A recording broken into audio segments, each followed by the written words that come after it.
வெள்ள பாதிப்புகளில் இருந்து தமிழக மக்கள் மீண்டு வருவார்கள் என பிரதமர் மோடி நம்பிக்கை தெரிவித்துள்ளார். மனதோடு பேசலாம் என்ற தலைப்பில் வானொலி மூலம் உரையாற்றிய பிரதமர் மோடி, சென்னையில் கனமழை வெள்ளத்தால் ஏராளமான மக்கள் உயிரிழந்துள்ளது வேதனை அளிப்பதாக தெரிவித்தார். தமிழக மக்களின் பலம் மீது அதீத நம்பிக்கை உள்ளதாக குறிப்பிட்ட பிரதமர் மோடி, வெள்ள பாதிப்புகளில் தமிழக மக்கள் மீண்டு வருவார்கள் என நம்பிக்கை தெரிவித்தார்.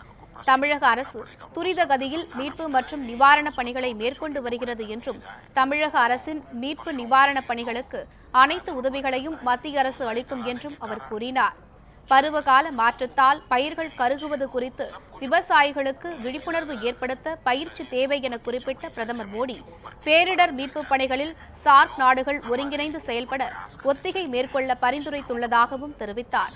உடல் உறுப்பு தானம் பலரின் உயிரை காப்பாற்றுகிறது என்றும், உடல் உறுப்பு தானத்தை விட சிறந்தது வேறு எதுவும் இல்லை என்றும் பிரதமர் மோடி கூறினார். உடல் உறுப்பு தானத்திற்காக காத்திருப்பவர்களுக்காக தேசிய பதிவேடு தொடங்கப்பட்டுள்ளதாக மோடி குறிப்பிட்டார். சர்வதேச மாற்றுத்திறனாளிகள் தினத்தை நினைவு கூர்ந்த மோடி, மாற்றுத்திறனாளிகளின் உறுதி மற்றும் தைரியம் உந்து சக்தியாக உள்ளதாகவும் தெரிவித்தார்.